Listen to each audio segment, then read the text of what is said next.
નમસ્કાર વિદ્યાર્થી મિત્રો, વન્યજીવ સંરક્ષણ માટેના ઉપાયો એટલે કે જે જંગલમાં વસતા પ્રાણીઓ છે એનું સંરક્ષણ કરવું હોય તો આપણે શું કરવું જોઈએ? તો સૌથી પહેલો મુદ્દો છે જંગલો માટે આપણો દ્રષ્ટિકોણ અને માનસિકતા બદલવાની જરૂર છે. દ્રષ્ટિકોણ એટલે જોવાની રીત. જંગલો માટે આપણે જે જોઈએ છીએ, વિચારીએ છીએ એ અને આપણી માનસિકતા, મતલબ કે આપણા મનના વિચારોનું જે વલણ છે એ બદલવાની જરૂર છે. એની તરફ જોવાની રીત અને આપણા મનના વિચારો અથવા તો મનને બદલવાની જરૂર છે. આપણે તેને આવક માટેનો અખૂટ સ્ત્રોત માનીએ એ ભૂલ ભરેલું છે. કારણ કે આપણને શું લાગે છે કે જંગલમાંથી આપણને સતત મળે જ રાખશે. પણ આપણે ખરેખર એને જે અખૂટ સ્ત્રોત એટલે કે આ ક્યારેય ખૂટશે નહીં, આમાંથી ઔષધિઓ છે કે બીજી ઔદ્યોગિક કાચો માલ છે એ મેળે જ રાખવાનો છે, અથવા લાકડા ઘાસચારો મેળે જ રાખશે, એવું જો આપણે માનીએ તો એ ભૂલ ભરેલું છે. એટલે કે આપણે આ વિશે આપણા વિચારો બદલવાની જરૂર છે. કારણ કે આપણે જો એનો ઉપયોગ કરી જ રાખશું તો એ ખૂટી જવાનું છે.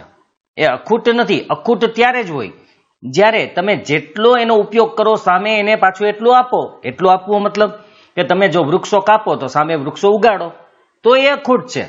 પણ જો તમે ખાલી એનો ઉપયોગ જ કરશો, એને કાપીએ જ રાખશો તો એ લાંબો સમય સુધી ટકે તેમ નથી. તેનું સંરક્ષણ થવું જોઈએ, એટલે કે એની જાળવણી થવી જોઈએ, એનું વ્યવસ્થાપન થવું જોઈએ, એને ટકાવી રાખવું જોઈએ.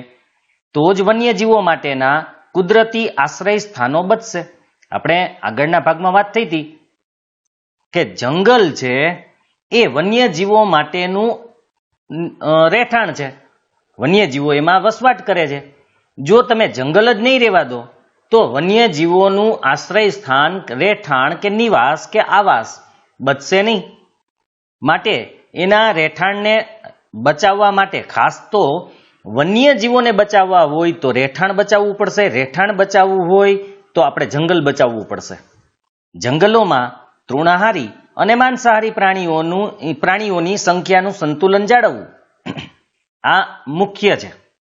તૃણાહારી અને માંસાહારી પ્રાણીઓની સંખ્યાનું સંતુલન જાળવી રાખવું મતલબ કે એની જેટલી સંખ્યા હોવી જોઈએ તેટલી આપણે જાળવી રાખવી જોઈએ. કોઈ એકની પણ સંખ્યા વધશે તો એ આપણા માટે નુકસાનકારક છે. દાખલા તરીકે તૃણાહારી પ્રાણીઓની સંખ્યા વધી ગઈ. તૃણાહારી એટલે ઘાસ ખાનારા પ્રાણીઓ. માની લો કે ઘાસ ખાનારા પ્રાણીઓની સંખ્યા વધી જાય તો શું થાય? તો કે એને જંગલમાં ઘાસ મળતું બંધ થઈ જશે, ઓછું થઈ જશે, કારણ કે પ્રાણીઓ વધી જશે. એટલે તો એ ખેતરોમાં રહેલા પાક ઉપર આક્રમણ કરશે, મતલબ કે પાક ઉપર હલ્લો કરશે અને ખેતરોના પાક સાફ કરી જશે. હવે ખેતરોના પાક જો સાફ થઈ જાય તો આપણે જે અનાજ મળે છે એ અનાજ મળશે નહીં. એવી જ રીતે જો માંસાહારી પ્રાણીઓની સંખ્યા વધી જાય તો જંગલમાં રહેતા તૃણાહારી પ્રાણીઓને તો એ ખાઈ જશે, છતાં પણ એને ખોરાક ઘટશે. તો એ ખોરાક મેળવવા માટે માનવ વસ્તી તરફ આવશે, એટલે કે આપણે રહેતા હોય એ બાજુ આવશે. તો એ આપણા પાલતુ પ્રાણીઓને ખાઈ જશે. ક્યારેક વધારે જો એને ખોરાકની જરૂર હશે તો મનુષ્યનો પણ શિકાર કરી શકે છે. તો પેલું કામ કરવાનું છે કે તૃણાહારી અને માંસાહારી પ્રાણીઓની સંખ્યાનું સંતુલન જાળવી રાખવું. એ કુદરતી રીતે જળવાતું જ હોય, પણ માણસની દખલગીરી જે છે એને કારણે એનું સંતુલન છે એ જોખમાયું છે. ખાસ કરીને આપણે પ્રદૂષણની વાત કરીએ છીએ, જંગલને કાપીએ છીએ, એને કારણે પણ એની સંખ્યા છે એ અસંતુલિત બને છે. અને તે માટે જંગલના જળ સ્ત્રોતોની જાળવણી તથા પાલતુ પશુ ચરાણ પર પ્રતિબંધ જેવા પગલાં ભરવા. હવે જો એની સંખ્યાનું સંતુલન આપણે જાળવવું હોય તો સૌથી પહેલું કામ કરવું પડશે કે જંગલમાં જે પાણીના સ્ત્રોત છે કે જ્યાં આવા વન્યજીવો પાણી પીતા હોય એ આપણે જાળવી રાખવા જોઈએ. ઘણી વખત ઉનાળામાં એ સુકાઈ જતા હોય તો એના માટે પાણીની વ્યવસ્થા કરવી. અને બીજું કે જો તમે જંગલની અંદર પાલતુ પ્રાણીઓને ચરાવતા હોય તો એ બંધ કરી દેવા. કારણ કે જે તૃણાહારી પ્રાણી જંગલમાં વસે છે એના માટેનું ઘાસ આપણે આપણા પાલતુ પશુઓને ખવડાવી દઈએ તો એ ક્યાં ખાવા જશે? તો એના માટે આપણે ઘાસ રાખવાનું છે. એટલે પશુ ચરાણ જે છે પાલતુ, એટલે કે આપણા પોતાના પશુઓનું ચરાણ ત્યાં અટકાવવું જોઈએ, એના ઉપર પ્રતિબંધ ભરવો જોઈએ, પ્રતિબંધના પગલાં ભરવા જોઈએ. હવે એના પછીનો જે પોઈન્ટ કે મુદ્દો છે, શિકાર ડામવા કડક કાયદા અને તેનો સખ્તાઈથી અમલ કરાવવો જોઈએ. કારણ કે ગેરકાયદેસર શિકાર, અત્યારે શિકાર કરવો કાયદેસર છે જ નહીં. એ પહેલાના સમયમાં જે રાજાઓના સમયમાં હતું, પણ અત્યારે તો ગેરકાયદેસર છે. એટલે જો કોઈ વ્યક્તિ શિકાર કરે તો એને કડકમાં કડક સજા થવી જોઈએ. એટલા માટે આપણે એના માટે કડક કાયદા બનાવવા અને એનો સખ્તાઈથી અમલ કરવો જોઈએ. ઘણી વખત એવું બને કાયદાઓ હોય છે પણ એટલો એનો અમલ નથી થતો, તો એ અમલ પણ થાય એ પણ આપણે જોવું જોઈએ. એટલે કે કોઈ વ્યક્તિ જો શિકાર કરે તો એને સજા પણ મળવી જોઈએ, અને એ સખતમાં સખત સજા મળે તો અન્ય વ્યક્તિઓ પણ શિકાર કરતા અટકશે. જંગલોમાં થતા ગેરકાયદેસર ખનન કાર્યના પ્રતિબંધ ભંગ માટે કડક સજા અને દંડની જોગવાઈ કરવી. જંગલોમાં કાયદેસર જે ખનન કાર્ય થાય, એટલે કે ખોદકામ કરવામાં આવતું હોય, કોઈ પણ રીતે માટી માટે હોય, કોઈ ખનિજો માટે હોય, કે બાંધકામ કે અમુક ગેરકાયદેસર પ્રવૃત્તિઓ ચાલતી હોય, તો જો કોઈ આવું ખોદકામ કરે તો એના માટે કડક સજા અને સાથે દંડની પણ જોગવાઈ હોવી જોઈએ. અમુક રૂપિયાનો એને દંડ પણ થવો જોઈએ અને અમુક સજા પણ મળવી જોઈએ, જેથી આવા ગેરકાયદેસર ખનન કાર્ય અટકે. કારણ કે આપણે આગળના ભાગમાં વાત થઈ હતી કે આવી રીતે ખનન કાર્યથી પશુઓના જીવ છે એ પણ જોખમમાં મુકાતા હોય, એના વસવાટ માટે નુકસાનકારક પણ છે. વન્યજીવોના પ્રજનન કાળમાં તેમને ખલેલ ન પડે એવી વ્યવસ્થા ગોઠવવી જરૂરી છે. કારણ કે જ્યારે એનો પ્રજનનનો સમય હોય તે દરમિયાન એ ડિસ્ટર્બ ન થાય, એને કોઈ ખલેલ ન પહોંચે એ વ્યવસ્થા. કારણ કે જો એ પ્રજનન કાળ છે એ એનો ચોક્કસ કાળ છે, એ ચોક્કસ ઋતુ દરમિયાન દરેકનો પ્રજનન કાળ હોય છે. એ દરમિયાન જો એને ખલેલ પહોંચે તો એ પ્રજનન થઈ શકશે નહીં અને એમની વસ્તી વધી શકશે નહીં. માટે ખાસ કરીને જ્યારે એનો પ્રજનનનો સમયગાળો હોય ત્યારે કોઈ પણ ખલેલ કે ડિસ્ટર્બ ન કરે એવી વ્યવસ્થા આપણે ગોઠવવી જોઈએ. જંગલ ક્ષેત્રોમાં થતી માછીમારી, વન્ય પેદાશ એકત્રીકરણ કે પ્રવાસનથી વન્યજીવો પર પડનારી અસરોનો અભ્યાસ કરી એ મુજબ પગલાં ભરવા જોઈએ. આપણે જંગલ ક્ષેત્રોની અંદર કોઈ તળાવ હોય, સરોવર હોય, એની અંદર માછીમારી થતી હોય, એટલે કે માછલા પકડવામાં આવતા હોય. વન્ય પેદાશ એકત્રીકરણ, એમાંથી મધ, લાખ, રાડ, ગુંદર, ઔષધિઓ, આ બધી જંગલની પેદાશ છે જેમાંથી આપણને મળતું હોય. લાકડા પણ તો આપણે કાથો મળે છે, બીડી માટે ટીમરૂના પાન હોય. તો આવી વન્ય પેદાશ એકત્રીકરણ કરતા હોય કે પ્રવાસન, જ્યારે કોઈ પ્રવાસનું આયોજન હોય, એમાં આપણે કીધું હતું આગળના ભાગમાં કે આવા કુદરતી જે જગ્યાઓ છે, પોઈન્ટ છે, ત્યાં પ્રવાસન ઉદ્યોગ વિકસિત થતો હોય છે. તો એ પ્રવાસનથી જો વન્યજીવો ઉપર પડનારી અસરોનો અભ્યાસ કરવાનો છે કે ભાઈ માછીમારી કરવામાં આવે તો વન્યજીવ ઉપર શું અસર થાય, વન્ય પેદાશ એકત્ર કરીએ આપણે, ભેગી કરીએ તો વન્યજીવ ઉપર શું અસર થાય, આ પ્રવાસનથી એટલે કે પ્રવાસીઓ જો અહીંયા આવે તો એનાથી શું અસર થાય, એ અભ્યાસ કરી એ મુજબ પગલાં ભરવા જોઈએ. જો એનાથી નુકસાન થતું હોય તો એ પ્રવૃત્તિઓ કે ક્રિયાઓને અટકાવવી જોઈએ. સમાજમાં વ્યાપકપણે જનજાગૃતિ કાર્યક્રમો યોજવા જોઈએ. જન એટલે લોકો, જાગૃતિ એટલે કે લોકોને જાગૃત કરવાના કાર્યક્રમો યોજવા જોઈએ. વ્યાપકપણે દરેકને સમાજમાં જાગૃત કરવા જોઈએ. આપણે આગળના ભાગમાં વાત કરેલી, પણ એક વાત કે જંગલની અંદર જે લોકો રહેતા હોય છે એ ખરેખર જંગલ પ્રત્યે જેટલા જાગૃત છે એટલા બાકીના લોકો નથી. કારણ કે એ લોકો જંગલને ટકાવવા માટેના પ્રયત્નો કરતા હોય, એને ત્યાં વસતા વન્યજીવો પ્રત્યે પણ સંવેદના કે લાગણી હોય છે. એ લોકોને ખૂબ જ લાગણી હોય છે, એ એની સાથે હળીભળી ગયેલા હોય. આવા ઘણા બધા ઉદાહરણો પણ આપણે જોયેલા કે વાંચેલા હોય છે. એ લોકો એની સાથે મિક્સ થઈ ગયેલા હોય છે. એટલે એને જંગલને ટકાવવા માટે ખૂબ જ એ લોકો પ્રયત્નશીલ હોય છે.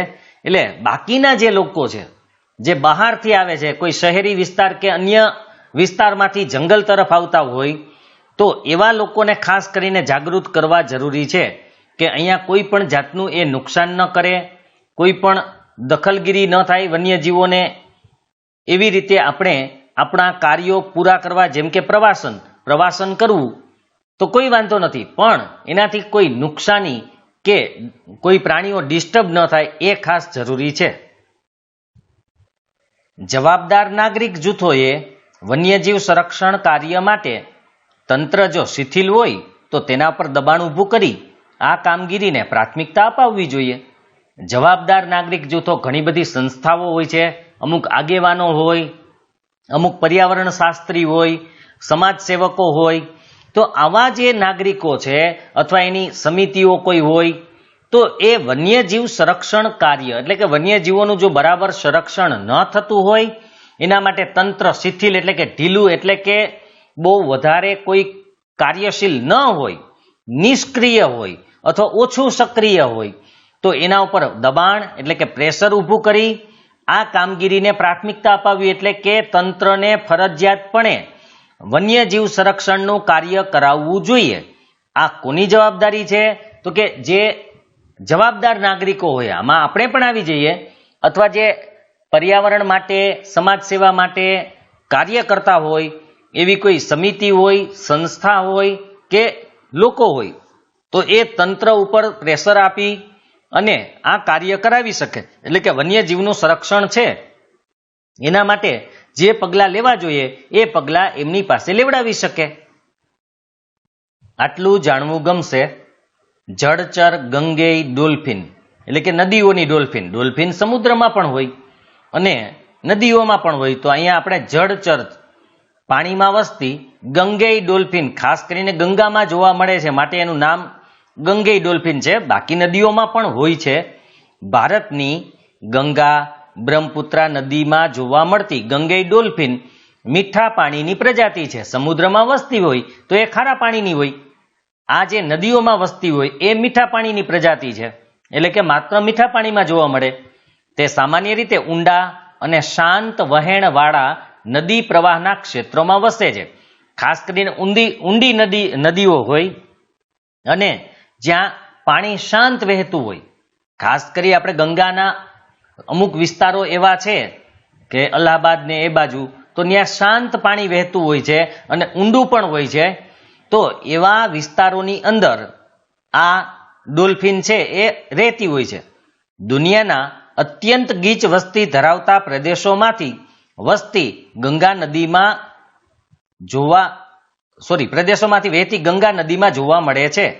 દુનિયાના અત્યંત ગીચ વસ્તી ધરાવતા પ્રદેશો એ આપણે યુપી, બિહાર, ઉપર દિલ્હી પાસે થોડી દૂર રહી જાય છે, પણ ત્યાંથી પસાર થાય છે પશ્ચિમ બંગાળા થઈને.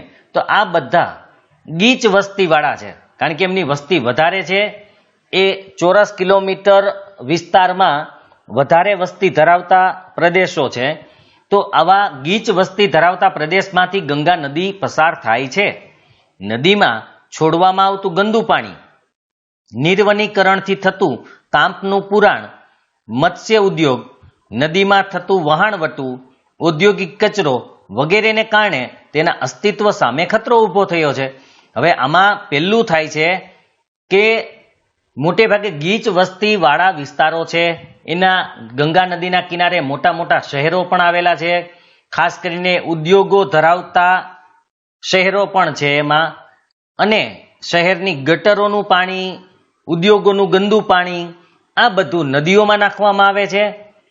બીજું, નિર્વનીકરણ એટલે કે જંગલ કપાઈ જવાથી જે કાંપ પેદા થાય, કારણ કે આપણે વાત થઈ હતી કે વૃક્ષો કાંપને પકડી રાખે છે, જકડી રાખે છે, પણ વૃક્ષો કપાઈ જાય એટલે કાંપ છે એ ખુલ્લો થઈ જાય, વરસાદ સાથે ધોવાય અને નદીઓમાં જાય. આને કારણે નદી છે એ છીછરી બની જાય, કારણ કે તળિયે જમા થઈ જાય.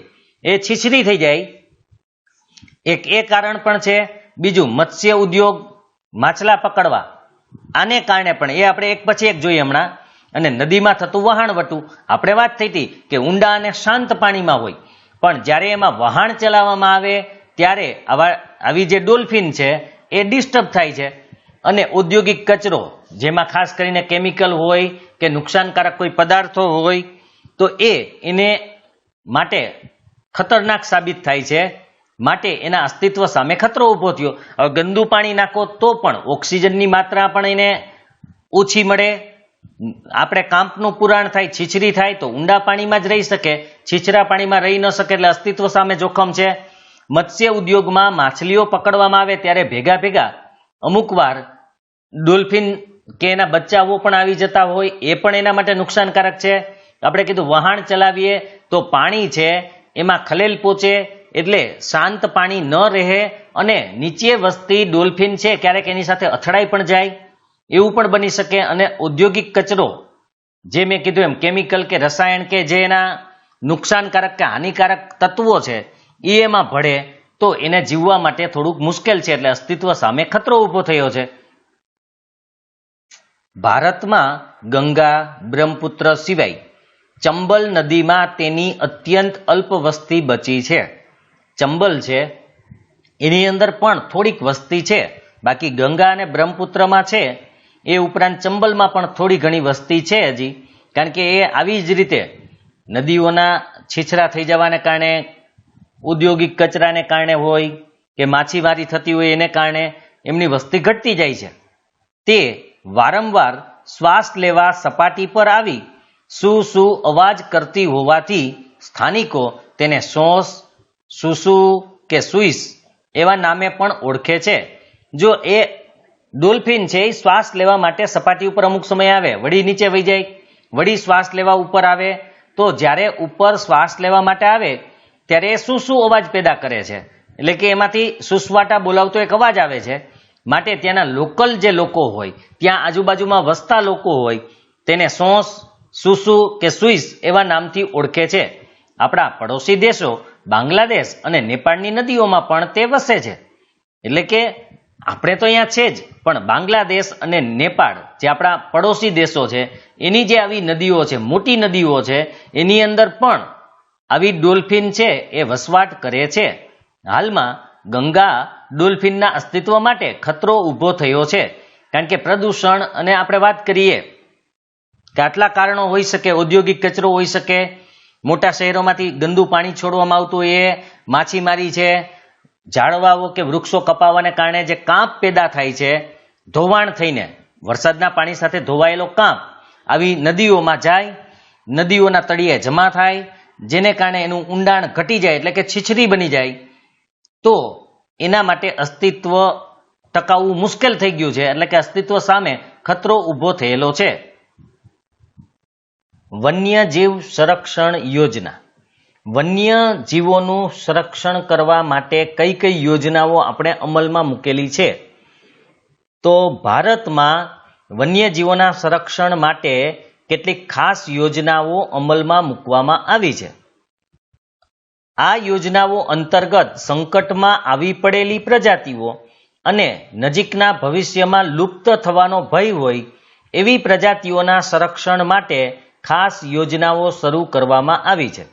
બરાબર જોજો કે આ યોજનાઓ કોના માટે શરૂ કરેલી છે? તો કે સંકટમાં આવી પડેલી પ્રજાતિઓ માટે. એટલે કે જે પ્રજાતિ હવે લાંબો સમય ટકી શકે તેમ ન હોય એના માટે, અથવા તો નજીકના ભવિષ્યમાં લુપ્ત થઈ જશે, જે સાવ નાશ પામશે, નાશપ્રાય હોય એવી પ્રજાતિઓ, કે અમુક સમય પછી એ નાશ થવાની તૈયારીમાં હોય એવી પ્રજાતિઓ માટે કે એને જાળવી રાખવા માટે આ ખાસ યોજનાઓ શરૂ કરવામાં આવેલી છે. એમાંની કેટલીક મહત્વની યોજનાઓનો આપણે ટૂંકમાં પરિચય મેળવીએ. તો અહીંયા કઈ કઈ યોજનાઓ શરૂ કરેલી છે એની આપણે અહીંયા માહિતી મેળવવાની છે. એમાં પહેલી યોજના છે વાઘ પરિયોજના. ટાઈગર પ્રોજેક્ટ પણ કહેવામાં આવે છે ને. વાઘ પરિયોજના, પરિયોજના એટલે પ્રોજેક્ટ. એને સાચવી રાખવાનું, એને ટકાવી રાખવાનું જે વ્યવસ્થાપન કરવામાં આવે એને પરિયોજના કહેવાય. એક અંદાજ મુજબ 20મી સદીની શરૂઆતમાં ભારતના જંગલોમાં લગભગ 40,000 કરતાં પણ વધારે વાઘ હોવાનો ઉલ્લેખ છે. 20મી સદીની શરૂઆત એટલે 1900 થી શરૂ કરી 1901, 2, 3 એ 20મી સદીની શરૂઆત. ત્યારે ભારતના જંગલોમાં ટોટલ ગણવામાં આવે ભારતની અંદર તો 40,000 કરતાં પણ વધારે વાઘ હતા.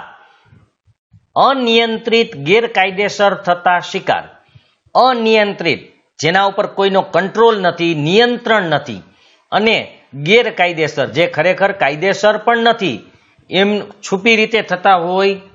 આપણે વાત થઈ હતી પોતાના શોખને સંતોષવા માટે અથવા જરૂરિયાત માટે, એના ચામડા માટે, કોઈ વાળ માટે. અહીંયા તો વાઘની વાત છે, પણ ગેરકાયદેસર જો શિકાર થતો હોય અને બીજું એક હતું નિર્વનીકરણના પરિણામે વાઘના અસ્તિત્વ માટે બહુ મોટો ખતરો ઊભો થયો હતો. ખાસ તો નિર્વનીકરણ, જંગલ જ ન રહે તો એનું નિવાસ સ્થાન નાશ પામશે અથવા જંગલ ઓછું થવાને કારણે તૃણાહારી પ્રાણીઓ છે એની સંખ્યા ઘટશે તો વાઘને ખોરાક માટે પ્રાણીઓ મળશે નહીં.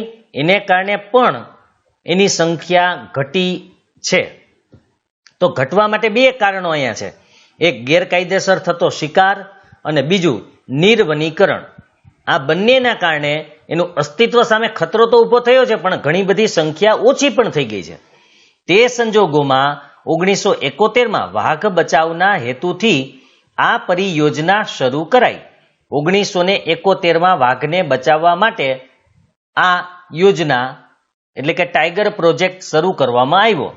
જે મુજબ વાઘના કુદરતી આવાસોને સુરક્ષિત રાખવા. કુદરતી આવાસો એટલે કે ખાસ કરીને જંગલમાં જે વિસ્તારમાં તે રહેતા હોય એ વિસ્તારોને એમને ટકાવી રાખવા. એમાં આપણે બંને એટલા માણસોની દખલગીરી ઓછી કરવી, માણસનો હસ્તક્ષેપ ઓછો કરવો, અવર જવર ઓછી કરવી અને એને જે જરૂરિયાત છે પાણીની કે એ પૂરી પાડવી અને તેનું પર્યાવરણીય સંતુલન જાળવવા રાષ્ટ્રીય સ્તરેથી શ્રેણીબદ્ધ પગલાં લેવામાં આવ્યા. શ્રેણીબદ્ધ પગલાં એટલે આખી એક હરોળ પગલાઓની સ્ટેપ બાય સ્ટેપ લેતા જ ગયા. આવા ઘણા બધા પગલાઓ જેને કારણે એ ટકી શકે વાઘ, કારણ કે એનું આવાસ છે એ એમનેમ જળવાઈ રહેવું જોઈએ જેવું કુદરતી રીતે, અને પર્યાવરણીય સંતુલન પણ જળવાઈ રહેવું જોઈએ. આપણે વાત થઈ હતી કે જો અસંતુલન પેદા થાય તો વન્યજીવો માટે નુકસાનકારક છે. તો આ પર્યાવરણીય સંતુલન જળવાઈ રહે અને એનું જે નિવાસ સ્થાન છે, રહેઠાણ છે એ પણ જળવાઈ રહે એના માટે ઘણા પગલાં લીધેલા છે. અત્યારે દેશમાં કુલ 44 જેટલા ક્ષેત્રોમાં આ યોજના કાર્યરત છે. 44 જગ્યાઓએ આ યોજના અત્યારે ચાલુ છે કે જ્યાં વાઘ બચાવવા માટે આવી યોજનાઓ ચાલતી હોય ત્યાં આપણે કીધું એમ એના આવાસ અને પર્યાવરણીય સંતુલન માટે પ્રયાસ કરવામાં આવતો હોય. આ પ્રોજેક્ટને કારણે વાઘની સંખ્યામાં ઘણો વધારો થયેલો છે. જે 2014ની અંદર 2226 વાઘની સંખ્યા હતી એ 2018ની અંદર 2967 જેવી પહોંચેલી અને હાલમાં લગભગ 3000ની આજુબાજુ એમની સંખ્યા થયેલી છે. તો આવી યોજનાઓના ઘણા બધા આપણને ફાયદાઓ પણ છે કે એની સંખ્યા વધી છે. આટલું જાણવું ગમશે. એમાં દીપડા એ બિલાડી કુળનો છે, એટલે કે બિલાડીની જે કુળ છે એની પ્રજાતિ ટાઈપનો છે. કારણ કે બિલાડી અને દીપડો મોટો હોય, બાકી એનો દેખાવ છે એ બિલાડી જેવો હોય, એટલે એનું કુળ બંનેનું એક જ છે. સિંહ અને વાઘની તુલનામાં નાનું કદ ધરાવે છે, બહુ કદ ઓછું હોય, આનું કદ બહુ નાના હોય છે. આમ તેની વસ્તી સમગ્ર ભારતમાં જોવા મળે. દીપડા બધે જોવા મળે છે. તે સંપૂર્ણ કાળા રંગના પણ જોવા મળે છે. અહીંયા કાળા ટપકાઓ પણ હોય અને અમુક જગ્યાએ સંપૂર્ણ કાળા, પૂરેપૂરા કાળા પણ જોવા મળે છે. હવે દીપડા અને ચિત્તામાં ઘણો ફરક છે. અહીંયા તમે જોઈ શકો છો એના ચિત્રમાં હું તમને દીપડા અને ચિત્તાનો તફાવત, એક તો કદનો તો તફાવત છે, ચિત્તા છે લાંબા હોય છે, બીજો પણ એક તફાવત છે એ પણ આપણે જોઈ લઈએ. દીપડાના શરીર ઉપર જે આ ટપકા હોય એ એક ઝુમખા જેવા હોય, જુઓ એક ઝુમખા હોય, આખા ભેગા ભેગા હોય છે. આ ડોટ બધા છે એ એક ઝુમખામાં આમ જોવા મળે, જુઓ 1 2 3 4 એવી રીતે આમ ભેગા ભેગા હોય છે અહીંયા બધે. આ એક ડિફરન્સ છે. તમારી ઇંગ્લિશમાં ચિત્તાઝ ટીયર કરીને આવતું હતું, એમાં પણ આવતું હતું ક્લસ્ટર. ક્લસ્ટર એટલે ઝુમખું, તો અહીંયા જે ડોટ છે ક્લસ્ટર ઓફ ડોટ એટલે કે આવા ટપકાઓનું છે ઝુમખું છે. હવે આપણે ચિત્તાની આકૃતિ જોઈ લઈએ. ચિત્તાને એક એક ટપકું અલગ હોય છે, જુઓ એનો એક એક ટપકું, અને મોઢા ઉપર અલગ ભાત હોય છે, ડિઝાઇન હોય, એક એક ટપકા એના અલગ હોય છે, અહીંયા ક્લસ્ટર નથી હોતા. તો આ બંનેનો એક ડિફરન્સ છે. ગુજરાતના જંગલોમાં તે મોટી સંખ્યામાં છે જ. આપણે ગીરના હોય કે ડાંગ જિલ્લા હોય કે રાજપીપળા સાઈડ હોય, અહીંયા આપણે દીપડા મોટી સંખ્યામાં જોવા મળે છે. તે અવારનવાર માનવ વસ્તીમાં આવી ચડે છે. ઘણી વખત માનવ વસ્તી તરફ આવતા જ હોય છે. શિકાર માટે નાના બાળકોને ઉપાડી જતા હોય છે. લોકો મોટે ભાગે જાણકારીના અભાવે તેને ચિત્તાના નામે ઓળખે છે, પણ ચિત્તા અને દીપડામાં ઘણો બધો ડિફરન્સ છે. એ વાત કરી. દીપડાની એક ખાસિયત એ છે કે એ ઝાડ ઉપર પણ ચડી શકે છે, ઊંચાઈ ઉપર પણ બેસી શકે, અને બીજી ખાસિયત એ છે કે એ હંમેશા પાછળથી પણ હુમલો કરી શકે છે. કારણ કે ઝાડ ઉપર બેઠેલા હોય, કોઈને ધ્યાન ન હોય તો એ પાછળથી પણ હુમલો કરી શકે છે. તો આ દીપડાની માહિતી હતી. હવે આપણે બીજી હાથી પરિયોજના જોઈ લઈએ. હાથી પરિયોજના એલિફન્ટ માટેના જે પ્રોજેક્ટ છે, 1992માં પ્રોજેક્ટનો આરંભ કરવામાં આવ્યો હાથીને બચાવવા માટે. એનો મુખ્ય હેતુ હતો હાથીઓને એમના કુદરતી આવાસોમાં સંરક્ષણ આપવાનો. કારણ કે હાથીઓને પણ જે એનું કુદરતી વાતાવરણ છે, કુદરતી પર્યાવરણ છે, એનું જે કાયમીનું રહેઠાણ છે, એમાં જાળવી રાખવા માટેનો હેતુ હતો કે હાથીઓ ત્યાં જળવાઈ રહે અને તેમના કુદરતી નિવાસસ્થાનો, તેમના સ્થળાંતરના માર્ગો, જેને કોરિડોર કહેવાય, એનું સંરક્ષણ થવું જોઈએ. કારણ કે હાથીઓ અમુક રસ્તે આવતા જતા હોય, તો એ ખાસ રસ્તાઓનું જે સ્થળાંતર એટલે કે એક જગ્યાએથી બીજી જગ્યાએ જતા હોય તો એનું પણ સંરક્ષણ થવું જોઈએ. કારણ કે આવા એક જગ્યાએથી બીજી જગ્યાએ જવામાં પણ ઘણી વખત એમનું મૃત્યુ થતું હોય. ખાસ કરીને રેલવે લાઇન પસાર થતી હોય ત્યારે ઘણા બધા હાથીઓ છે એ ટ્રેન સાથે અથડાઈને મૃત્યુ પામતા હોય છે. આસામને એ બાજુ આવા ઘણા કિસ્સાઓ બનેલા હોય છે. ખાસ કરીને જ્યારે એનો રેલવે ટ્રેક જે પુલ જેવો હોય એના ઉપર હાથી આવી જાય ત્યારે ઘણા બધા હાથીઓ એમાં કપાઈ જતા હોય છે. તો એમના સ્થળાંતરના માર્ગો છે, એની જે રહેવાની જગ્યાઓ છે, એનું સંરક્ષણ કરવું જોઈએ, એને એમનું જાળવી રાખવાના છે આપણે. હાલ દેશમાં હાથીઓ માટેના 26 જેટલા સંરક્ષિત વિસ્તારો છે. સંરક્ષિત એટલે કે જેનું સંરક્ષણ થયેલું છે એવા 26 જેટલા વિસ્તારો છે કે જ્યાં હાથીઓને કુદરતી રીતે પર્યાવરણમાં ઉછેરવામાં આવે છે. આ યોજનાના અમલીકરણ બાદ જંગલોમાં હાથીઓની સંખ્યામાં વધારો થયો છે. કારણ કે જો એને કુદરતી પર્યાવરણ એમને મળી રહે તો એની સંખ્યા વધવાની જ હોય. એને ખોરાક પાણીની વ્યવસ્થા હોય, એને આપણે કીધું તે માનવીય ખલેલ ન પહોંચે તો એની સંખ્યા વધે. આ ઉપરાંત આ યોજના પાલતુ હાથીઓના પાલન પોષણ માટે પણ કામગીરી કરે છે. આ જે હાથી પરિયોજના છે, પાલતુ હાથીઓ હોય, કારણ કે હાથીઓ દ્વારા ઘણી વખત કામ કરાવવામાં આવે છે, જે લાકડાઓની હેરફેર કરાવતા હોય, અમુક લોકો ઘણી બધી રીતે એનો ઉપયોગ કરતા હોય, તો એવા પાલતુ હાથીઓ હોય એના પણ પાલન પોષણ માટે આ યોજના છે એ કામગીરી કરે છે. એટલે કે એને પણ માર્ગદર્શન પૂરું પાડવામાં આવે છે. આટલું જાણવું ગમશે. ચિત્તો ભારતના જંગલોમાંથી સંપૂર્ણ નામશેષ થયેલ છે.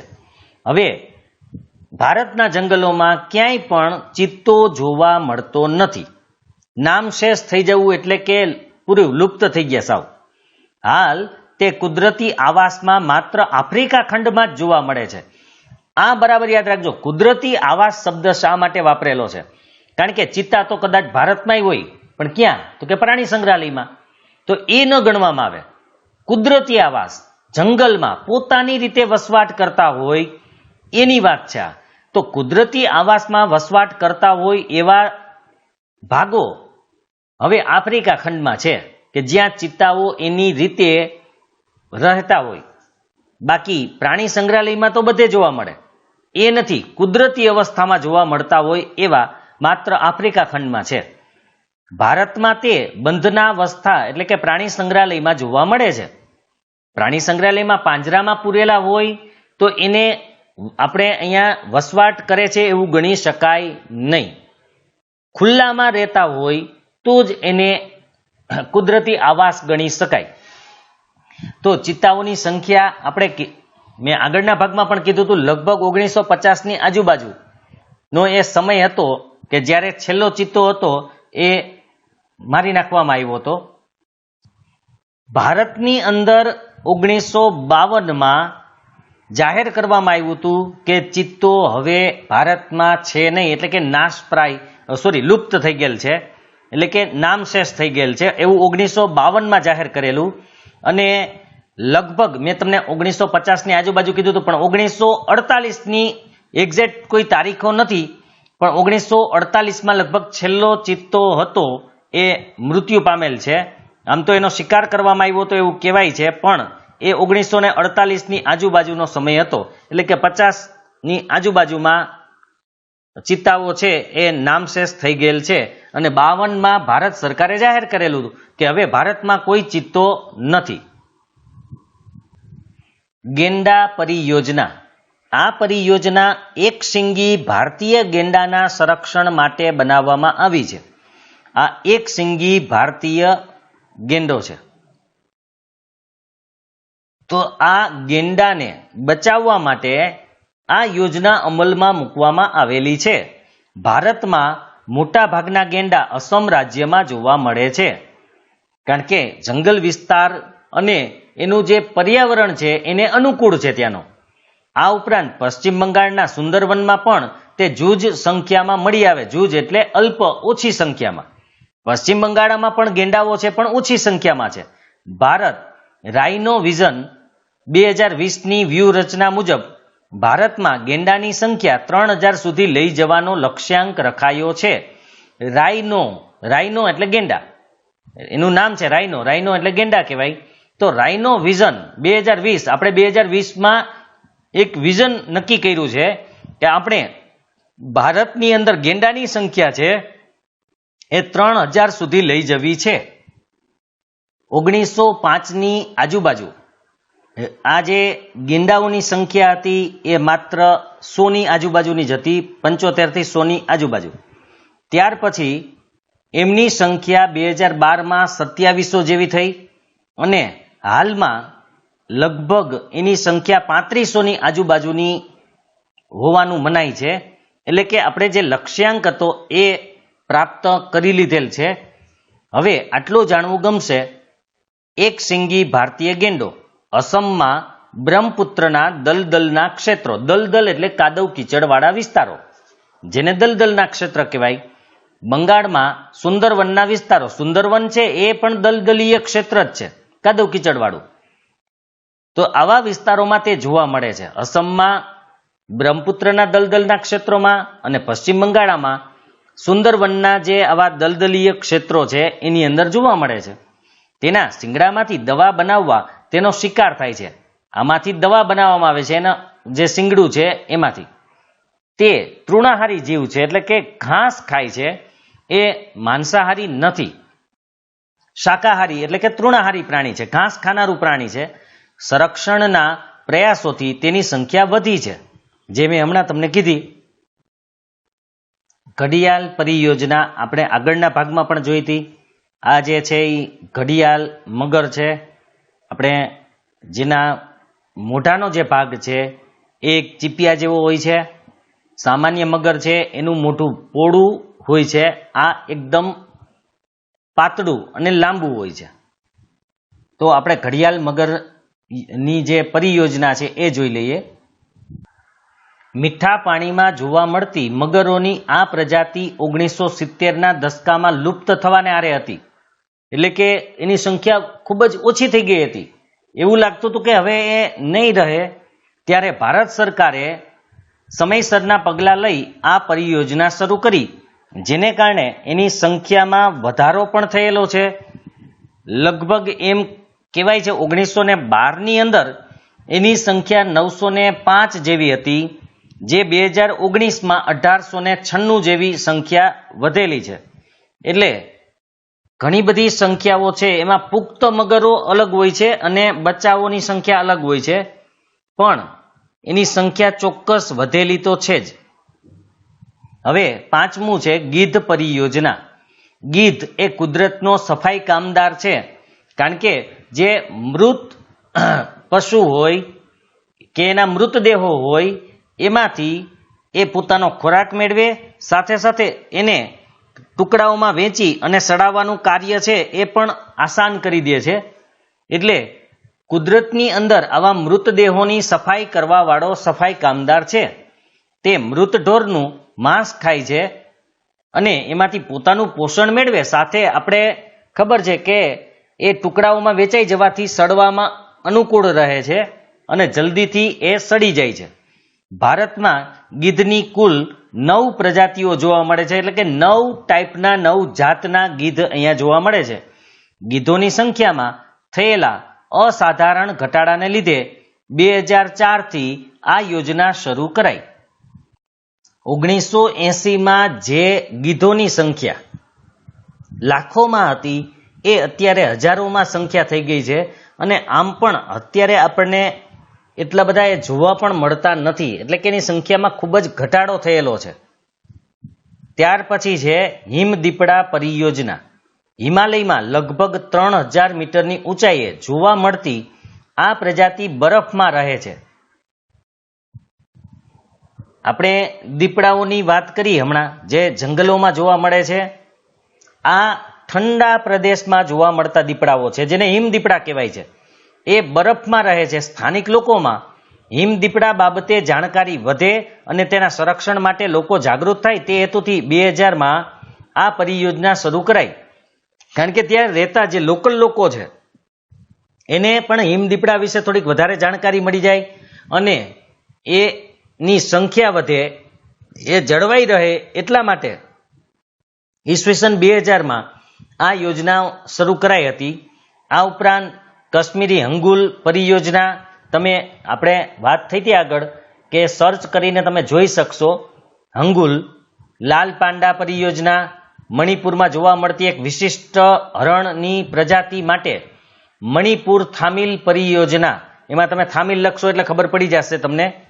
તો એના માટે પણ એ પરિયોજના છે. ગંગા બ્રહ્મપુત્રા નદીમાં જોવા મળતી ગંગા ડોલ્ફિન પરિયોજના પણ કાર્યરત છે. તો આટલા પ્રાણીઓ, હંગુલ, લાલ પાંડા, આ જે થામિલ છે અને ડોલ્ફિન છે, એને બચાવવા માટેની બીજી યોજનાઓ પણ અત્યારે ચાલુ છે જ, જેને કારણે એની સંખ્યામાં વધારો પણ નોંધાયેલ છે. ગીરના જંગલમાં સિંહોની સંખ્યા વધારવા માટે પણ જે પ્રયાસો થયા એને કારણે એમાં પણ ઘણો વધારો થયો. એક સમયે 300 કરતાં પણ ઓછા થઈ ગયેલા સિંહોની સંખ્યા, એ આજે ઘણા બધા વધી ગયેલા છે. તો આવી યોજનાઓને કારણે એને ખોરાક, પાણીની વ્યવસ્થા થાય, માણસ છે એની દખલગીરી એના માટે ઘટે, જેથી કુદરતી રીતે એને વસવાટ મળે, રહેઠાણ મળે, કુદરતી રહેઠાણ મળે, એટલે એમની સંખ્યામાં વધારો થાય છે. અભયારણ્યો, રાષ્ટ્રીય ઉદ્યાનો અને જૈવ આરક્ષિત ક્ષેત્રો, આ 3 શબ્દ છે. 3 અલગ અલગ છે અને એનો તફાવત પણ કોઈ પણ બેનો પૂછે છે. ઘણી વખત 3નો પણ આપણે પૂછી શકાય, પણ બેનો તો પૂછે જ છે કે અભયારણ્ય અને રાષ્ટ્રીય ઉદ્યાનનો તફાવત, અથવા રાષ્ટ્રીય ઉદ્યાન અને જૈવ આરક્ષિત ક્ષેત્રનો તફાવત, અભયારણ્ય અને જૈવ આરક્ષિત ક્ષેત્રો, અથવા તો કોઈ એક મુદ્દો પણ પૂછે કે અભયારણ્યો એટલે શું, એના વિશે સમજાવો, અથવા રાષ્ટ્રીય ઉદ્યાન સમજાવો, જૈવ આરક્ષિત ક્ષેત્ર. આ આઈએમપી પ્રશ્ન પણ ખરો, કારણ કે તફાવત ઘણી વખત પૂછાય છે. તો વન્યજીવોના સંરક્ષણ માટે અભયારણ્ય, રાષ્ટ્રીય ઉદ્યાન કે જૈવ આરક્ષિત ક્ષેત્રોની સ્થાપના કરવામાં આવે છે. આ એના માટે જ છે, એનું રક્ષણ થાય, એની સંખ્યામાં વધારો થાય. આ ત્રણેય શબ્દો એકબીજાના પર્યાય જેવા લાગે છે, એટલે કે તમને સમાનાર્થી શબ્દ જેવું લાગશે, પરંતુ એમાં તફાવત છે, એમાં ઘણો બધો ડિફરન્સ છે. આપણે જેટલું સમાન લાગે છે કે ત્રણેય સરખું જ છે, તો ના. આપણે તેનો પરિચય મેળવીએ. પેલા અભયારણ્ય જોઈ લઈએ. અભયારણ્ય ચોક્કસ મર્યાદામાં માનવ પ્રવૃત્તિઓને અનુમતિ આપવામાં આવે છે. એટલે કે અમુક હદ સુધી, અમુક લિમિટેડ પ્રવૃત્તિઓ માણસોને કરવા દેવામાં આવે છે. જેમ કે એમાં પશુઓને ચરાવવાની છૂટ મળે છે. થોડી ઘણી જો ખેતર હોય એનું, તો ખેતીકામ પણ એ કરી શકે છે, પણ એ લિમિટેડ છે. અમુક હદમાં કહી શકાય એવી પ્રવૃત્તિઓ કરવા દેવામાં આવે છે. અનુમતિ એટલે પરવાનગી, રજા આપવી. તો ચોક્કસ મર્યાદામાં માનવ પ્રવૃત્તિઓ કરવા દેવામાં આવે છે. અભયારણ્યની અંદર આ યાદ રાખવાનું છે. તફાવત માટેના મુદ્દાઓ છે કે માનવ પ્રવૃત્તિઓ લિમિટેડ કે કંટ્રોલમાં કે નિયંત્રણમાં કરવા દેવામાં આવે. સત્તાધિકારી પાસેથી અનુમતિ એટલે કે પરવાનગી એટલે કે રજા મેળવ્યા બાદ પાલતુ પશુઓને ચરાવવાની પણ છૂટ મેળવી શકાય છે. સત્તાધિકારી એટલે કે ફોરેસ્ટ ઓફિસર જે હોય ત્યાંના, અથવા તો અભયારણ્યના જે ઇન્ચાર્જ હોય, અધિકારી હોય, એની પાસેથી આપણે રજા મેળવી, પરવાનગી મેળવી અને આપણા પાલતુ પશુઓને એની અંદર ચરાવી શકીએ છીએ. વન્યજીવ અભયારણ્યની સ્થાપના કોઈ એક વિશેષ પ્રજાતિના સંરક્ષણ માટે કરાય છે. અભયારણ્ય છે એ કોઈ એક ચોક્કસ સજીવ માટે, ચોક્કસ જીવ માટે હોય છે. અભયારણ્યની સ્થાપના રાજ્ય સરકાર દ્વારા જરૂરી પ્રક્રિયા દ્વારા કરી શકાય છે. જો મુદ્દાઓ યાદ રાખજો કે પહેલું છે કે અમુક ચોક્કસ પ્રવૃત્તિઓ રજાથી કે પરવાનગીથી કરી શકાય છે. પશુઓને ચરાવી શકાય છે. કોઈ ચોક્કસ પ્રજાતિના સંરક્ષણ માટે આ યોજના અમલમાં મૂકવામાં આવે છે. અભયારણ્યની સ્થાપના રાજ્ય સરકાર દ્વારા થાય છે. હવે ઉદાહરણ એ પણ તમે તફાવત પૂછાય તો લખી શકો છો. પેરિયાર, ચંદ્રપ્રભા, એતુનાગરમ અભયારણ્ય જાણીતા અભયારણ્યો છે. આ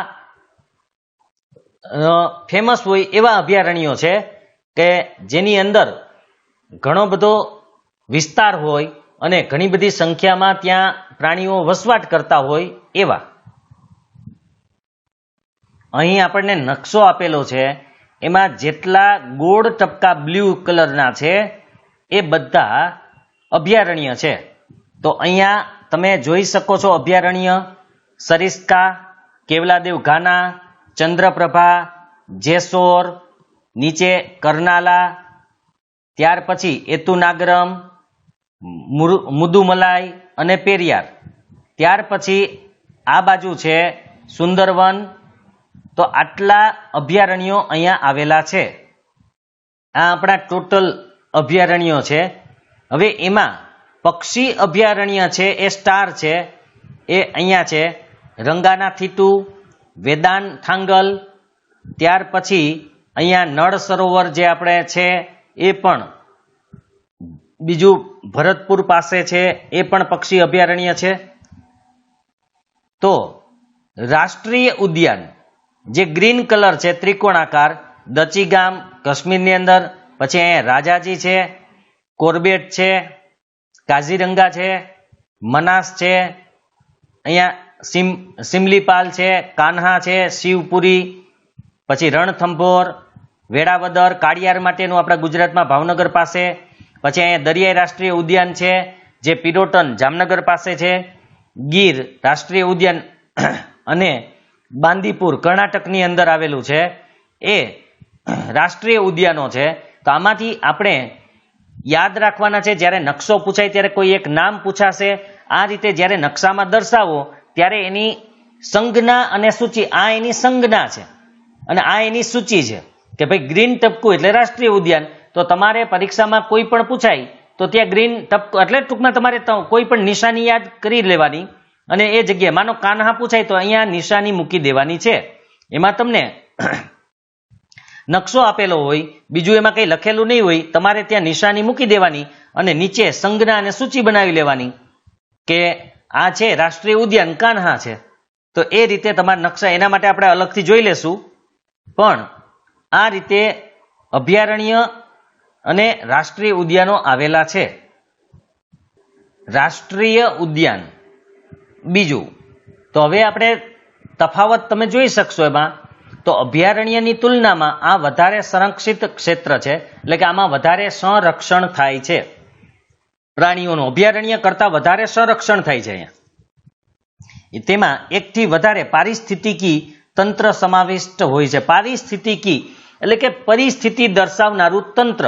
એમાં કોઈ એક પ્રાણી માટે નથી હોતું, આમાં ઘણા બધા વસ્તુઓનો સમાવેશ કરવામાં આવે છે. એટલે ઘણા બધા પારિસ્થિતિકી તંત્ર હોય છે, એમાં જંગલ અને પ્રાણી બધું આવી જાય. અભયારણ્યમાં મોટે ભાગે આપણે પ્રાણીઓ માટે કે કોઈ એક ચોક્કસ જાત માટે બનાવવાની વાત હતી. આમાં ઘણા બધા વસ્તુઓનો સમાવેશ થાય છે. પાલતુ પશુઓને ચરાવવા ઉપર સંપૂર્ણ પ્રતિબંધ. જો આ તફાવતના મુદ્દાઓ છે કે ઓમાં ચરાવવાની પરવાનગીથી ચરાવી શકાય, આમાં ચરાવવા ઉપર સંપૂર્ણ પ્રતિબંધ મનાય છે. અભયારણ્યની જેમ તે કોઈ એક વિશેષ પ્રજાતિ પર કેન્દ્રિત હોતું નથી, એટલે કે આમાં ઘણી બધી જાતિઓનો સમાવેશ કરવામાં આવે, કોઈ એક જાતિ માટે ખાસ બનાવેલું હોતું નથી. તેની સ્થાપના રાજ્ય અને કેન્દ્ર સરકારના સંકલનથી કરાય છે. અભયારણ્ય માત્ર રાજ્ય સરકાર દ્વારા સંચાલિત છે. આમાં રાજ્ય એટલે કે એની સ્થાપના રાજ્ય સરકાર દ્વારા થાય છે. આની સ્થાપના રાજ્ય અને કેન્દ્ર સરકારના સંકલનથી થાય છે. તફાવત તમને મળી જાય છે. હવે ઉદાહરણ તરીકે પણ તમે એટલે તફાવતમાં ઉદાહરણ પણ લખી શકો. કાઝીરંગા, કોર્બેટ, વેળાવદર, દરિયાઈ રાષ્ટ્રીય ઉદ્યાન, ગીર, દચીગામ આ અગત્યના રાષ્ટ્રીય ઉદ્યાનો છે. જૈવ આરક્ષિત ક્ષેત્ર. તેની રચના આંતરરાષ્ટ્રીય માપદંડો અનુસાર કરાય છે. આંતરરાષ્ટ્રીય ઇન્ટરનેશનલ એના માપદંડ હોય છે, એટલે કે એ મુજબ એના અમુક લેવલ નક્કી કરેલા હોય, એ લેવલ મુજબ આપણે એની રચના કરી શકીએ છીએ. ઇન્ટરનેશનલ માપદંડ છે એના આખા. જે તે ક્ષેત્રની પ્રાકૃતિક અને સાંસ્કૃતિક વિવિધતાનું સંરક્ષણ કરવાનો હેતુ રહેલો છે. યાદ રાખજો, પ્રાકૃતિક અને સાંસ્કૃતિક એટલે કે અહીંયા સંસ્કૃતિનું પણ સંરક્ષણ થાય છે અને પ્રકૃતિનું પણ સંરક્ષણ થાય છે. એટલે કે કુદરતી તત્વો, કુદરતી પદાર્થો, પ્રાણીઓ, જંગલ એ તો છે જ, એ સાથે એમાં જો કોઈ માણસો રહેતા હોય, એ માણસોની સંસ્કૃતિ હોય, એ માણસોની સંસ્કૃતિનું પણ સંરક્ષણ થાય છે. તે ક્ષેત્રમાં થતી બધી વનસ્પતિ, જીવજંતુઓ અને જમીન ઉપરાંત ત્યાં વસતા માનવ સમુદાયોની જીવનશૈલીનું પણ સંરક્ષણ કરાય છે. જીવન જીવવાની રીત એટલે જીવનશૈલી. બરાબર જોજો, અભયારણ્યમાં કોઈ એક ચોક્કસ પ્રાણી માટે હોય, જ્યારે રાષ્ટ્રીય ઉદ્યાનમાં ત્યાંના જંગલ કે વન સંપત્તિ ઉપરાંત ઘણા બધા પ્રાણીઓનો પણ સમાવેશ થાય.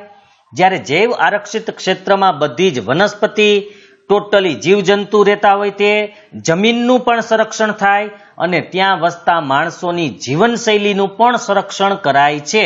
આ એનો તફાવત તમે સમજી શકો છો. હવે ત્યાં જૈવ વૈવિધ્ય બાબતે સંશોધન અને પ્રશિક્ષણ એટલે કે ટ્રેનિંગ માટેની ખાસ સવલતો પણ ઊભી કરાય છે. એના માટે રિસર્ચ એટલે કે સંશોધન પણ થતું હોય જૈવ વિવિધતાની દ્રષ્ટિએ, અને એના માટે ખાસ ટ્રેનિંગો પણ આપવામાં આવે છે. એટલે સવલતો એટલે કે સગવડતાઓ ઊભી કરવામાં આવે છે. આ પ્રકારે ઘોષિત એટલે કે જાહેર કરેલ, ઘોષિત એટલે જાહેર કરેલું વિસ્તારોમાં તમામ પ્રકારની બહારની માનવીય ગતિવિધિ સંપૂર્ણપણે પ્રતિબંધિત છે. આમાં કોઈ પણ માણસની ગતિવિધિ એ પ્રવાસનની હોય, શિકાર તો છે જ નહીં, પણ આવવા જવાની પણ મનાઈ હોય, આપણે જે પશુઓને ચરાવવાની કે એવી કોઈ પ્રવૃત્તિ કરવા દેવામાં આવતી નથી. તમામ પ્રવૃત્તિઓ ત્યાં બંધ હોય છે અથવા તો મનાઈ હોય છે પ્રવૃત્તિઓની. આ ક્ષેત્રનો સરેરાશ વિસ્તાર એકંદરે 5000 ચોરસ કિમીથી મોટો હોય, એટલે આના માટે વિસ્તાર નક્કી કરેલો છે કે 5000 ચોરસ કિલોમીટરથી મોટે ભાગે મોટો હોવો જોઈએ. સરેરાશ છે, આશરે કે એવરેજ 5000 ચોરસ કિમીની આજુબાજુનો તો હોવો જોઈએ જ. હવે નીલગિરી, મન્નારની ખાડી, ગ્રેટ નિકોબાર, સુંદરવન, પંચમઢી વગેરે દેશના મહત્વના જૈવ આરક્ષિત ક્ષેત્રો ગણાય છે. આ જે નીલગિરી છે એ દક્ષિણ ભારતમાં આવેલું સ્થળ છે. મોટે ભાગે તમિલનાડુની બાજુમાં, એટલે કે આમ તો તમિલનાડુ, કેરેલા અને કર્ણાટક એની વચ્ચે, કારણ કે આ એક પર્વતીય માળા છે એટલે એ બધા વચ્ચે આવેલું છે નીલગિરી. એ આખી પર્વતમાળાની અંદર આ જૈવ આરક્ષિત ક્ષેત્ર આવેલું છે. મન્નારની જે ખાડી છે એ હિન્દ મહાસાગરમાં આવેલી છે અને શ્રીલંકા અને ભારતની વચ્ચેનો ભાગ છે, ખાસ કરીને તમિલનાડુની નજીક પડે છે. ત્યાર પછી ગ્રેટ નિકોબાર જે છે તે જે નિકોબાર ટાપુ છે એનો 85% ભાગ જેટલો રોકી લે છે અને ખાસ કરીને દક્ષિણનો ભાગ જે છે ટાપુનો એમાં એ આવેલું છે. સુંદરવન છે એ પશ્ચિમ બંગાળ પાસે આવેલું છે. પંચમઢી છે તે મધ્યપ્રદેશની અંદર આવેલું છે. તો આ બધા જૈવ આરક્ષિત ક્ષેત્રો છે જ્યાં આપણે કીધું એમ પ્રાણીઓ, જીવજંતુ, જમીન અને જે લોકો ત્યાં વસતા હોય એની જીવનશૈલી, એની જે સંસ્કૃતિ છે, એના રીત રિવાજો છે એનું પણ સંરક્ષણ થાય છે. ગુજરાતના કચ્છના રણની વિશિષ્ટ પરિસ્થિતિના સંરક્ષણ માટે 2008ની સાલમાં તેને જૈવ આરક્ષિત ક્ષેત્ર પણ ઘોષિત કરાયું છે. ગુજરાતનું જે કચ્છનો રણ છે, કચ્છની અંદર આવેલું, એની અમુક વિશિષ્ટ પરિસ્થિતિ ત્યાંની છે, ત્યાંની અમુક સંસ્કૃતિઓ પણ છે. તો એના સંરક્ષણ માટે 2008ની અંદર આપણે જાહેર કરવામાં આવેલું છે, એને જૈવ આરક્ષિત ક્ષેત્ર તરીકે જાહેર કરેલું છે. આટલું જાણવું ગમશે. ભારત અને ગુજરાતમાં જૈવ આરક્ષિત ક્ષેત્ર, રાષ્ટ્રીય ઉદ્યાન, અભયારણ્ય. ભારતની અંદર જૈવ આરક્ષિત ક્ષેત્રની સંખ્યા 18 છે, જ્યારે ગુજરાતમાં 1 છે. રાષ્ટ્રીય ઉદ્યાન 103 અને ગુજરાતમાં 4.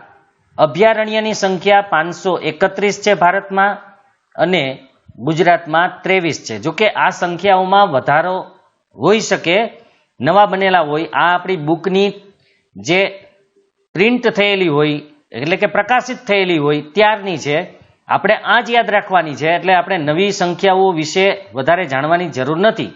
તો ભારતમાં જૈવ આરક્ષિત ક્ષેત્ર 18, ગુજરાતમાં 1, ભારતમાં રાષ્ટ્રીય ઉદ્યાન 103, ગુજરાતમાં 4, અભયારણ્યોની સંખ્યા ભારત માટે 531 અને ગુજરાતમાં 23 છે.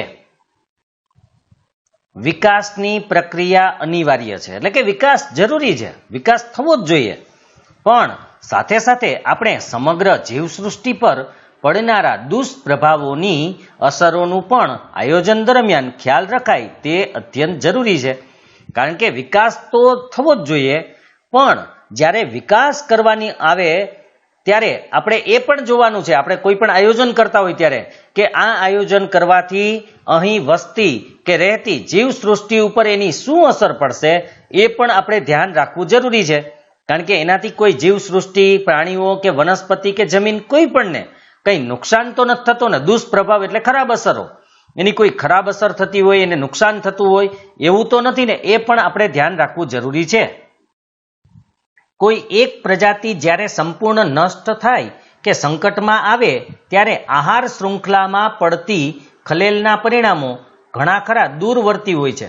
બરાબર યાદ રાખજો, એક પ્રજાતિ સંપૂર્ણ નષ્ટ થાય કે નાશ પામે અથવા તો સંકટમાં આવે કે એની સંખ્યા ઘટી જાય ત્યારે આહાર શૃંખલા વિજ્ઞાનની અંદર આપણે આવશે. આહાર શૃંખલાનો મતલબ છે કે એક સજીવને બીજો ખાય, બીજાને ત્રીજો ખાય, ત્રીજાને ચોથો ખાય. આમ એક કડી છે, લાઈન છે, એને આહાર શૃંખલા કહીએ છીએ આપણે. આહાર સાંકળ કહેવાય છે.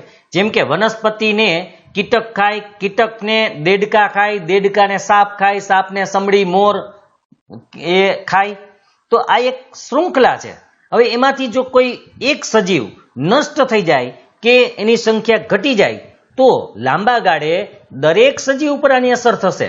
કારણ કે દૂરવર્તી છે, એટલે કે ઘણા લાંબા સમયે આની અસર તમને દેખાય છે અથવા જોવા મળશે. કારણ કે આહાર શૃંખલામાં ખલેલ પહોંચે તો એ બધાને અસર કરશે. કારણ કે એક સજીવ વચ્ચેથી નષ્ટ થઈ જાય તો એને ખાનારાઓનું શું થશે? એક સજીવ, માની લો કે આપણે દેડકાઓ બંધ થઈ ગયા કે મળતા બંધ થઈ ગયા, તો એના ઉપર જે જીવતા હોય એવા સજીવોનું શું થશે? તો એ પણ એક જોવાનું છે. એટલે કોઈ પણ સજીવ નાશ પામે તો આહાર શૃંખલાને અસર પહોંચે છે. સમગ્ર આહાર શૃંખલામાં દરેક જીવજંતુની ચોક્કસ ભૂમિકા છે જ, કારણ કે એના વગર તો એ બધું અટકી પડશે. દરેક સજીવ મહત્વનું છે આહાર શૃંખલામાં.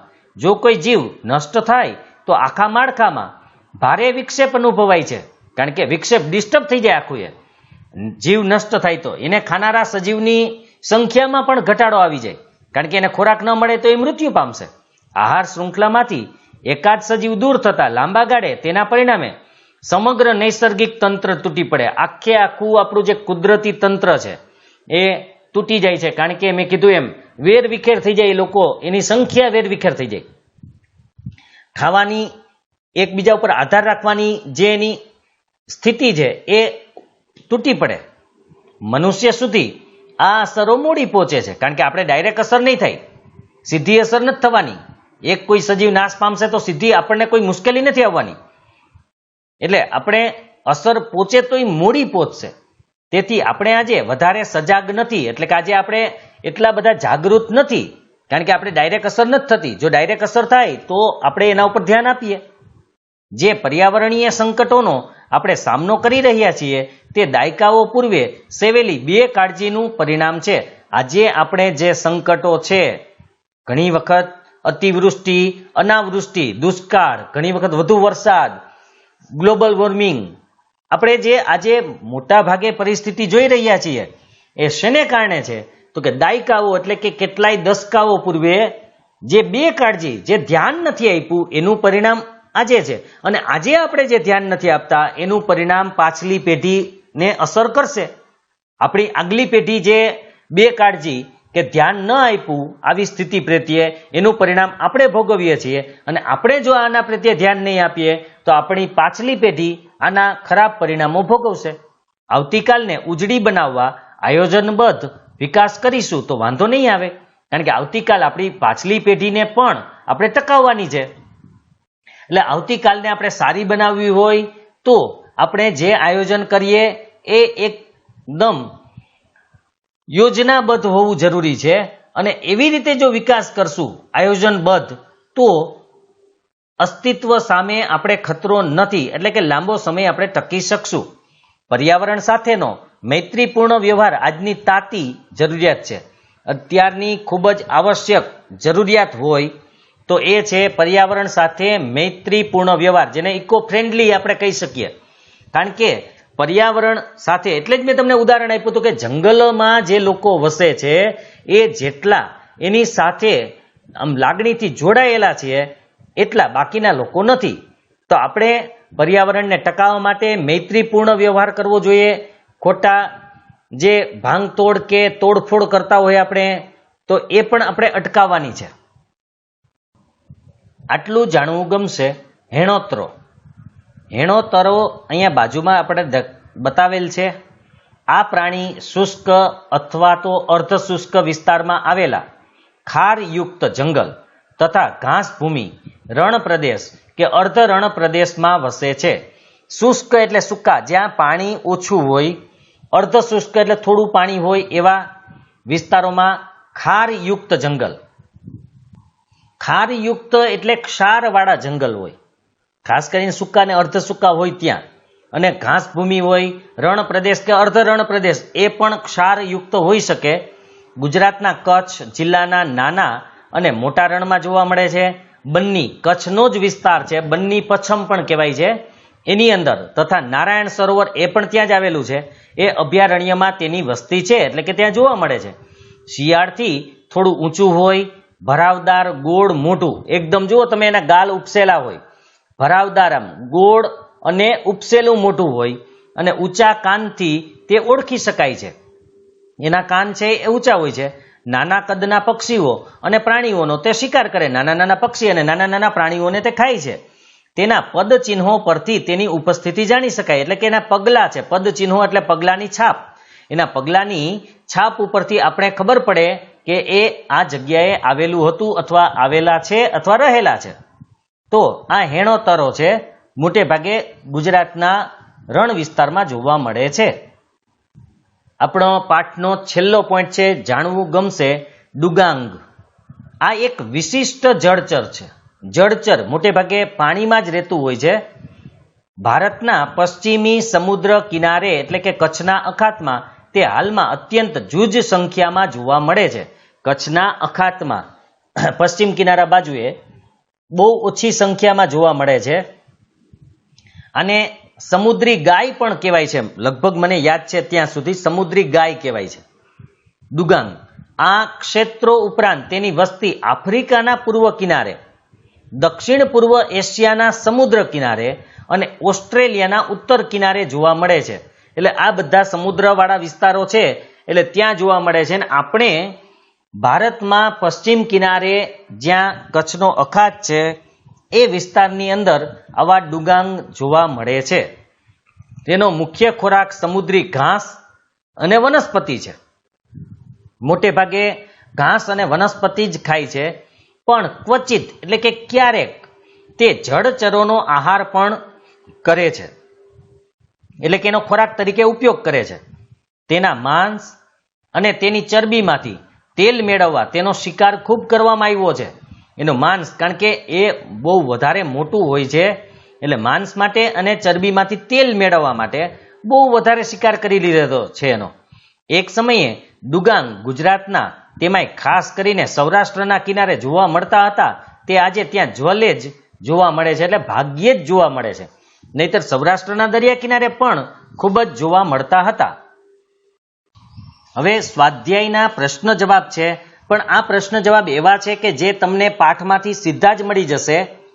આના માટે જેમ કે જંગલોના પ્રકાર વિશે સવિસ્તર નોંધ લખો, તો પહેલા પેજ ઉપર આપણે હતું જંગલોના પ્રકાર, પછી વન સંરક્ષણના ઉપાયો વર્ણવો, તો એ મુદ્દાવાઇઝ હતું. તમે બુક વાંચશો તો પણ તમને આના જવાબો મળશે. ત્રીજું હતું વન્યજીવોના સંરક્ષણ માટેની વિવિધ યોજનાઓ, તો આપણે એક એક યોજનાઓ જોઈ, એ યોજનાઓ વિશે તમારે એમાં લખવાનું છે. પછી જૈવ આરક્ષિત ક્ષેત્ર એટલે શું, તો આખો એ પણ મુદ્દો હતો. એમાંથી તમારે મુખ્ય પોઈન્ટ લખવાના છે કે જેમાં જમીન, વનસ્પતિ, ત્યાં વસતા લોકોની જે જીવનશૈલી છે એનું પણ સંરક્ષણ કરવામાં આવે, એ વિશિષ્ટ વિસ્તાર છે, એમાંથી જોઈને તમારે પોઈન્ટ લખવાના છે.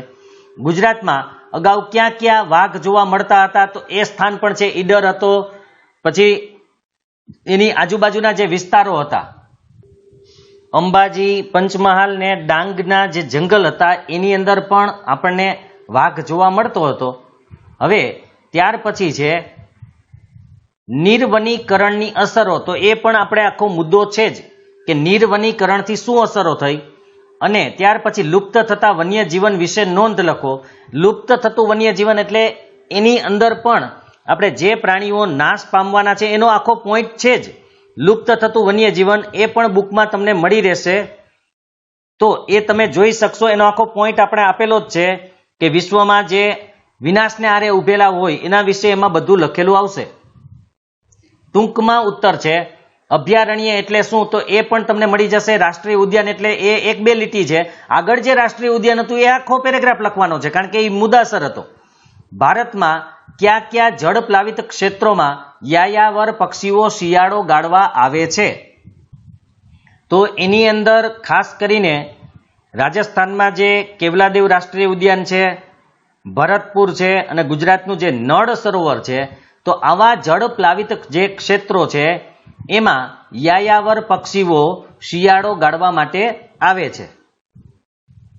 હવે 3 અહીંયા વિકલ્પ પણ આપેલા છે કે ગુજરાતના જંગલોમાંથી લુપ્ત થયેલો વન્યજીવ કયો છે, તો ગુજરાતના જંગલોમાંથી વાઘ લુપ્ત થયેલો વન્યજીવ છે, કારણ કે દીપડા છે, રીંછ પણ છે, ઘુડખર પણ છે, વાઘ નથી. સ્થાનિક સ્વરાજ્યની સંસ્થાઓ, પછી ગ્રામ પંચાયત, નગરપાલિકા, મહાનગરપાલિકા, જિલ્લા પંચાયતનું નિયંત્રણ હોય તેવા જંગલો, તો એમાં સામુદાયિક જંગલ આવશે, જેની ગ્રામ પંચાયત, નગરપાલિકા કે મહાનગરપાલિકા દ્વારા એનું નિયંત્રણ થતું હોય. તો વિશ્વમાં કુલ પશુ પક્ષીઓની લગભગ કેટલી પ્રજાતિઓ છે, તો એમાં 15 લાખ આવશે જવાબ. વિશ્વમાં પશુ પક્ષીઓની કુલ 15 લાખ જેટલી પ્રજાતિઓ આવેલી છે. તો અહીંયા આપણો પાઠ છે એ પૂર્ણ થાય છે. અને લાઈક કરજો, સબસ્ક્રાઇબ ન કરેલું હોય તો સબસ્ક્રાઇબ કરજો, કારણ કે આવા વિડીયો તમને રોજ મળશે, દરેક સબ્જેક્ટના મળશે.